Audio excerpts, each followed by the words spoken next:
So now that you've tried a lot of our German restaurants, what about checking out some of the American places that we have here? We could maybe go to Maggie or Pizza Hut. Where? You know, the place with the big yellow M and the other one with the red roof. I'm just gonna get ready real quick. Have you seen my Levis shirt or my Ralph Lauren shirt anywhere?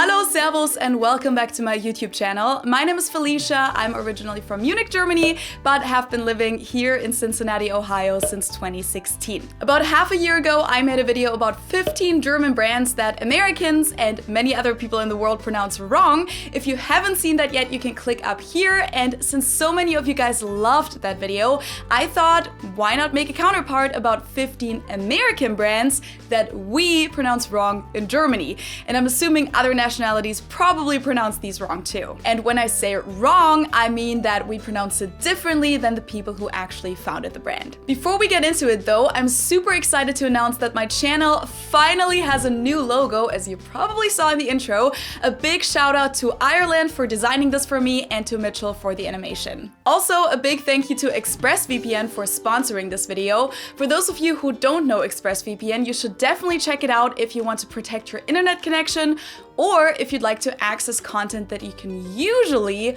only see when you're in another country. That's what I use ExpressVPN for a lot, because a lot of German content on YouTube, Netflix, and also just German TV channels is geo-blocked for me when I'm here in the US. But ExpressVPN gives me the option to log in from a virtual location. You can actually pick from a list of 94 countries. So I usually pick Germany, and then the website thinks that you're in that country and you can access the content. I don't only use it to watch German content, by the way. You can also just watch a lot more shows and movies on Netflix in general, because if a certain movie isn't on the American Netflix, it might be on the British or French or German one.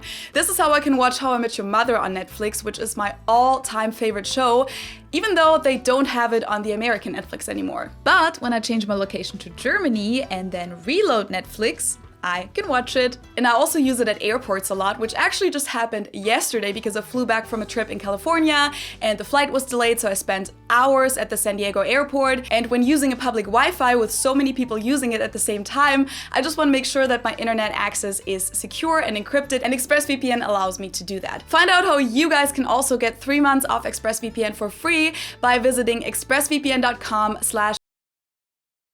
or by clicking the link in the description below. And of course, you can also just use it to access German TV commercials and check out how some of these brands that I'm about to talk about are pronounced on German TV. So let's start with the list of 15 American brands that Germans and other nationalities pronounce wrong.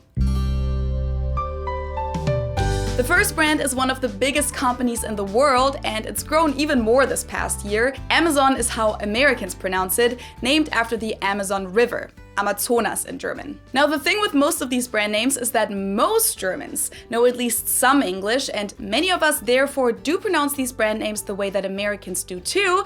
But there are also many Germans who pronounce it in a more German way, and that's also oftentimes how they say it in German commercials. And that German pronunciation of Amazon is Amazon. Amazon. By the way, when Jeff Bezos founded the company in 1994 as an online bookstore, he first named it Cadabra, based on the magical term abracadabra.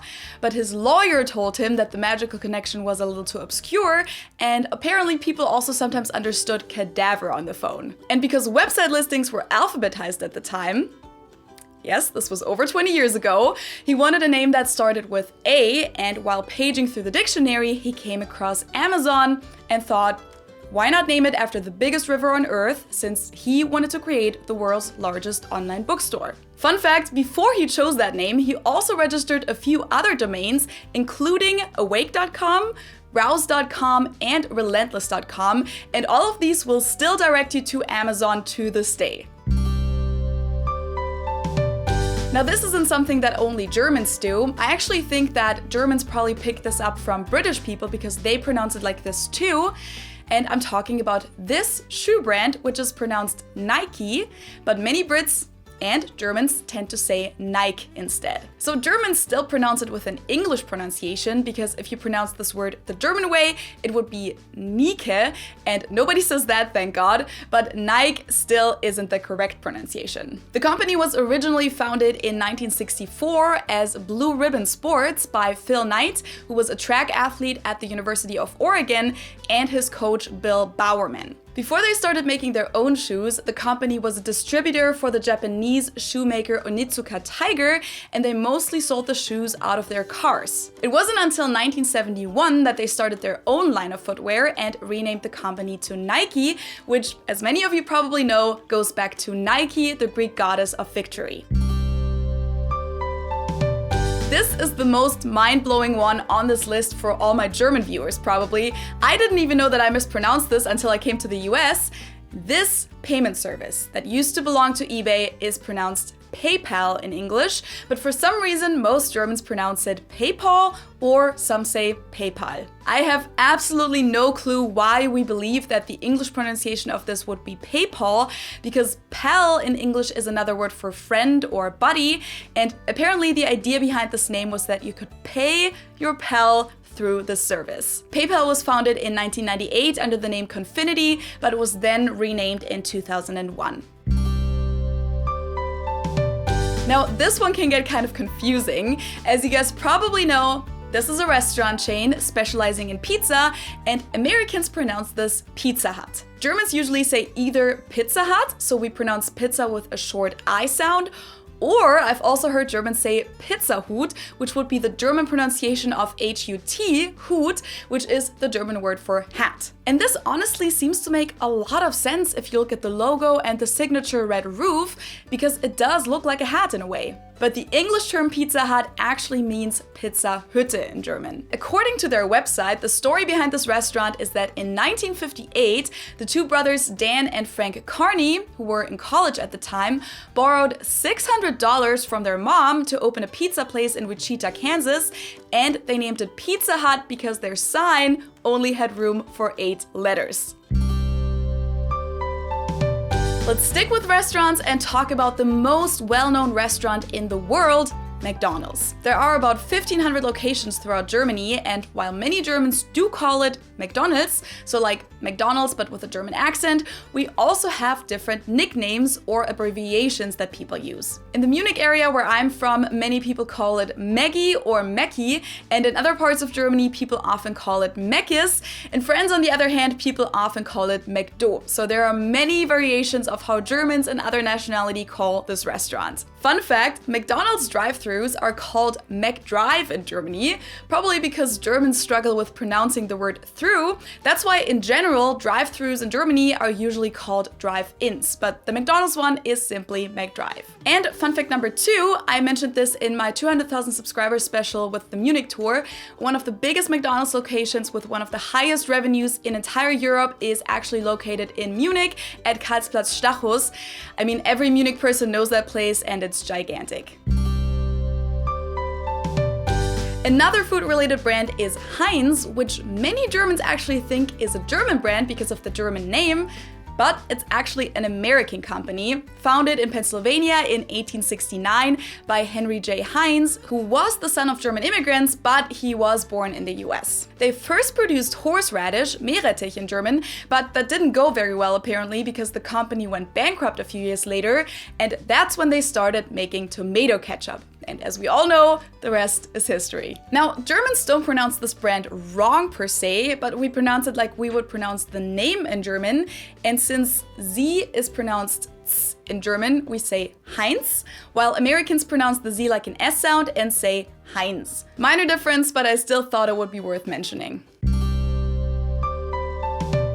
The last food-related brand on my list is an ice cream brand that I'm sure all of you guys know, but many of you probably thought it was a Scandinavian brand. You guessed it, I'm talking about Häagen-Dazs. And no, it's not a Danish or Scandinavian company, it's American. It was founded in the Bronx in New York City in 1960 by Ruben and Rose Mattis, and they invented the name because they thought it was Danish sounding. But in fact, the umlaut A letter, which we call Ä in German, doesn't even exist in the Danish language, and neither does the ZS combination. Because of this umlaut A letter, the Ä, which we do have in the German language, Germans usually pronounce it Häagen-Dazs, while in the US it's simply pronounced Häagen-Dazs. By the way, American ice cream is pretty different to the ice cream that you'll get in Germany and other European countries. I actually made a whole video on that topic, so if you want to check that out, you can just click up here, or you can also find the link in the info box below. This is one of my favorite ones because we pronounce this so differently in Germany. I'm talking about the toothpaste brand Colgate, which we pronounce Colgate in Germany. So we just say it how you would pronounce it if you read it somewhere in a German text and just followed basic German pronunciation rules. It doesn't really sound great in German, to be honest, but it's been around for a while, so I'm assuming that they just Germanized it for the German advertisement back in the day when people didn't really speak English, and then just never changed it. The name goes back to William Colgate and his soap company that he founded in 1806. That company became Colgate-Palmolive later, and in 1873, after the founder had already passed away, they started to sell oral hygiene products, including toothpaste, which at that point was sold in jars instead of tubes. The next brand on my list is something that many Germans use on a daily basis, just like people all over the world do. I'm talking about the operation system Windows by Microsoft. Now, many Germans pronounce it the same way that Americans do, Windows, but you'll also hear a lot of people say Windows instead, because W is pronounced like an English V in German. So many Germans say Windows, Windows. Another one that has to do with computers is the software company Adobe. I know that even in the US, not everyone is sure about the correct pronunciation, and it's the same in Germany, where many people say Adobe or Adobe instead of Adobe. It was founded in 1982, is headquartered in San Jose, California, and is mainly known for products like Adobe Acrobat, Photoshop, Premiere Pro, which I use all the time, and many other softwares.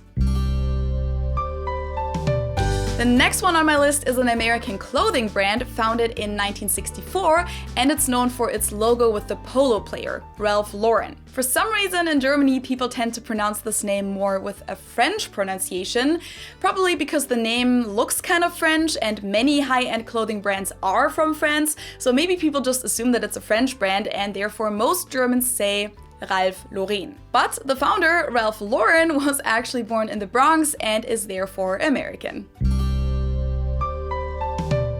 Another clothing brand that gets mispronounced a lot is this one, Levi's. The company was founded by a German immigrant named Levi Strauss, or Strauss, in 1853, but just because he was German doesn't mean that the brand name is pronounced Levis, which is what some Germans call it. He actually changed his name to Levi when he moved to the US because his German first name was originally Loeb, so he was born as Loeb Strauss and then became Levi Strauss. As most of you probably know, the company was and still is known for producing blue jeans because they were actually the first company that produced them.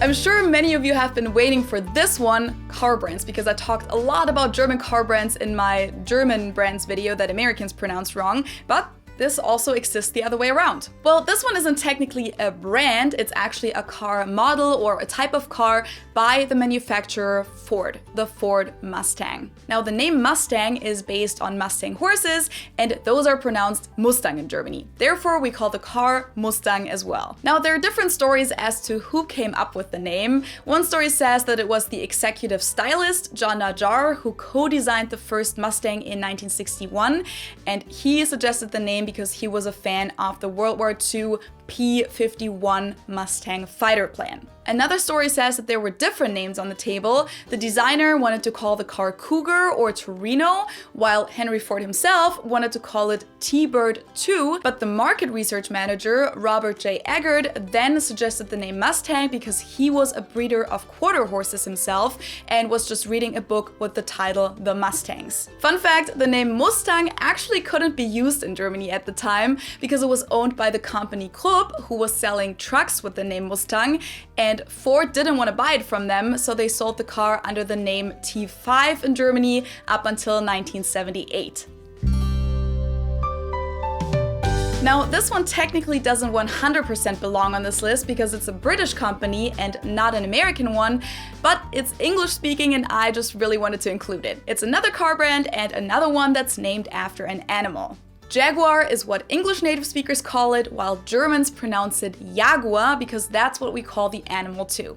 J in German is pronounced like in English Y, so we say Jaguar. The company was founded in 1922 as Swallow Sidecar Company because they only made sidecars for motorcycles at first. Then they started developing bodies for passenger cars, and a lot of those cars had the model name Jaguar, which is why they changed the company name to Jaguar in 1945. Jaguar was bought by many other companies throughout the years. It was even owned by Ford for almost 20 years, so this is where the American component comes in. And in 2013, they actually merged with Land Rover, and the company is now called Jaguar Land Rover. And the last one on my list is the car rental company Hertz, which is from the US again. Hertz was founded in 1918 in Chicago, but is now based in Florida and pretty much exists all over the world, including in Germany. But in Germany, instead of Hertz, we pronounce it Hertz, which is the same pronunciation as the German word for heart, which is Herz spelled H-E-R-Z. So this was my list of 15 American brands that Germans pronounce wrong. Now I'm curious to know if you guys can add anything to the list, so other American brands that people mispronounce or even brands from other countries. Let me know in the comments below, and if you want to know how to pronounce a certain German brand that I haven't mentioned in this video, let me know about that too, because I think I'm gonna make a sequel to the German brands video. Thank you so much for watching, guys. Don't forget to hit that thumbs up button and subscribe to my channel if you like my content. And of course, you can also find me on other platforms as well. I'm on Instagram, Facebook, and I recently also joined TikTok, so be sure to follow me on there too. And if you want to support me, you can become a member on Patreon to get some behind the scenes content and monthly Q&A sessions with me, or you can support me on buymeacoffee.com. Thank you so much, stay safe and healthy everyone, and I hope I'll see you next time. Tschüss!